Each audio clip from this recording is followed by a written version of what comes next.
ខ្ញុំចង់សប្បាយមកដល់នឹងគេត្រៀមសម្ភារៈឡើងមួយកំ pl ទៅឡើងភ្នំឬក៏ទន្លេឆ្លៀតទៅមើលកមុំនៅឯមាត់ឆ្នេរខ្ញុំចង់សប្បាយមកដល់នឹងគេត្រៀមសម្ភារៈឡើងមួយកំ pl ទៅឡើងភ្នំឬក៏ទន្លេឆ្លៀតទៅមើលកមុំនៅឯមាត់ឆ្នេរទេសភាពទីនេះសែនស្រស់ត្រកាលជប់សម្រាប់ពីការងារមកលំហែកបាល់ស្រាប់សំលេងទឹងហូរហើយកងខ្វល់ខ្វាយថាមកដល់ទីនេះត្រូវតែសប្បាយកុំភ្លេចឲ្យអស់យើងគុំដួនទុកគិតអ្វីដែលអនៅថ្ងៃខាងមុខមកដល់ទីនេះត្រូវតែសុខប្រហុកត្រីឆ្អើខ្លះជាមួយស្រា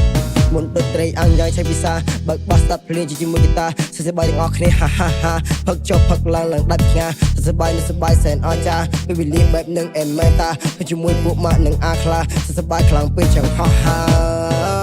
តមកយើងនាំគ្នាលំហែអារម្មណ៍យូរជុំគ្នាម្ដងតយើងនាំគ្នាទៅបោះតង់ដើម្បីបន្ធូរអារម្មណ៍តានតឹងកន្លងគឺរីរំឬខ្នងផ្សារទីណាក៏ល្អចំចង់បើភ្នែកមើលឃើញសัตว์នឹងព្រៃប្រឹងសាតែបែរជារូតតង់មកគេអាមកវាអញស្រាតយើងដាក់ជុំគ្នាសប្បាយជាមួយភ្លេងហ្គីតាពេលវេលាសែនអស្ចារ្យជាមួយមិត្តភក្តិនិងសង្សារយប់ឡើងយើងអាំងសាច់ជាមួយទឹកត្រីកកកងហើយចោះចាំកាលឯណាជាក្នុងធុងមកដល់ទីនេះហើយកុំឡាយគិតរឿងថ្ងៃមុននៅទីនេះសែនត្រជាក់ធ្វើឲ្យចម្លើងរួនចង់ Enjoy the view អន្តរអារម្មណ៍ទៅតាមខ្យល់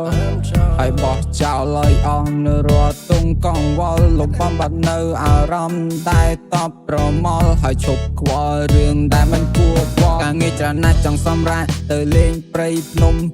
មានសំឡេងវេមករំខានមានតែសំឡេងចាប់យំមានតែសំឡេងសាន់យំជាមួយសំឡេងតឹងហូរគ្មានអ្វីមករំខានពេលដែលគ្មានឡាននិងម៉ូតូតែកិនច្រើនបានអ្វីមកវិញកុំយករឿងដែលមិនល្អមកទន្ទិញកុំនិនណាវិជ្ជមានយើងត្រូវតែបណ្ដេញកន្លែងណាមិនអោយតម្លៃយើងគួរតែដើរចេញ